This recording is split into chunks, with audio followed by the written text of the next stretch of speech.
अस्सलाम वालेकुम वरहमतुल्लाहि वबरकातुहू ಎಲ್ಲರಿಗೂ नमस्कारಗಳು।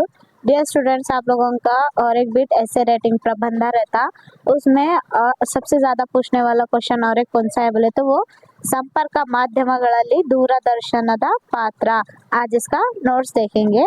फर्स्ट पीटीके लिखना रहता, देखिए पीटीके ಸಂಪರ್ಕ ಮಾಧ್ಯಮಗಳಲ್ಲಿ ಅತಿ ಹೆಚ್ಚು ಬಳಕೆಯಲ್ಲಿರುವ ಮಾಧ್ಯಮ ದೂರದರ್ಶನವಾಗಿದೆ। ಹೆಸರು ಹೇಳುವಂತೆ ದೂರದಲ್ಲಿರುವುದನ್ನು ಕುಳಿತಲ್ಲೇ दर्शन ಮಾಡಿಸುವುದು दूरदर्शनवाಗಿದೆ। ये पीटीके हुआ। उसके बाद विषय निरूपण देखिए, विषय निरूपण भी लिख सकते हैं या फिर विषय विवरण भी लिख सकते हैं। इसका मतलब टॉपिक का एक्सप्लेनेशन होता है। देखिए, दूरदर्शन ಜನಜೀವನದ ಒಂದು ಅವಿಭಾಜ್ಯ ಅಂಗವಾಗಿದೆ।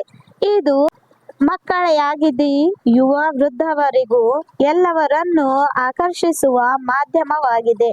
ಸಮಾಜದ ನಾನಾ ವೃತ್ತಿಗಳಲ್ಲಿ ತೊಡಗಿರುವ ಎಲ್ಲ ಜನರಿಗೂ ಉಪಯುಕ್ತ ಮಾಹಿತಿಯನ್ನು ಒದಗಿಸುವ ಅದರೊಂದಿಗೆ ಮನೋರಂಜನಾ ಮಾಧ್ಯಮವಾಗಿ ಕಾರ್ಯನಿರ್ವಹಿಸುತ್ತಿದೆ। ಉದಾಹರಣೆಗೆ ರೈತರಿಗೆ ಕೃಷಿ ಮಾಹಿತಿಯನ್ನು, ವರ್ತಕರಿಗೆ ಮಾರುಕಟ್ಟೆಯ ವಿವರವನ್ನು, ಕರಾವಳಿ ತೀರದವರಿಗೆ ಹವಾಮಾನ ಹಾಗೂ ವಾಯುಗುಣದ ಎಚ್ಚರಿಕೆಯನ್ನು ಕುಳಿತಲ್ಲೇ ಏಕಕಾಲಕ್ಕೆ ಎಲ್ಲರಿಗೂ ತಿಳಿಸುತ್ತದೆ। ವಿದ್ಯಾರ್ಥಿಗಳಿಗೆ ಪರೀಕ್ಷಾ ಸಿದ್ಧತೆಗಾಗಿ ವಿಜ್ಞಾನ, ಗಣಿತ ವಿಷಯಗಳ ಪಾಠಮಾಲಿಕೆ ಪ್ರಸಾರವಾಗುತ್ತವೆ। ಕ್ರೀಡೆ, ಸಂಗೀತ, ವಿಜ್ಞಾನ, ಚಲನಚಿತ್ರ ವಿವಿಧ ಕ್ಷೇತ್ರಗಳ ಮಾಹಿತಿ ನೀಡುವುದರೊಂದಿಗೆ ಇದೊಂದು ಜ್ಞಾನ ಅಭಿವೃದ್ಧಿಯನ್ನು ಉಂಟು ಮಾಡುವ ಮಾಧ್ಯಮವಾಗಿದೆ।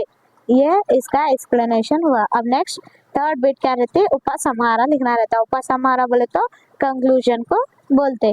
ಉಪಸಂಹಾರ ಆಧುನಿಕತೆಯಲ್ಲಿ ದೂರದರ್ಶನದ ಪಾತ್ರ ಪ್ರಮುಖವಾದದ್ದು। ವಿದ್ಯಾರ್ಥಿಗಳು ಇದರ ಸಾಧಕ ಬಾಧಕಗಳನ್ನು ಅರಿತು ಉಪಯೋಗಿಸಿಕೊಳ್ಳಬೇಕು। ಯಥಾ ಸಮರ್ಪಕ ಮಾಧ್ಯಮದಲ್ಲಿ दूरदर्शनದ पात्र, उसका आंसर। आई होप आपको ये हेल्प हुआ हो। Thank you.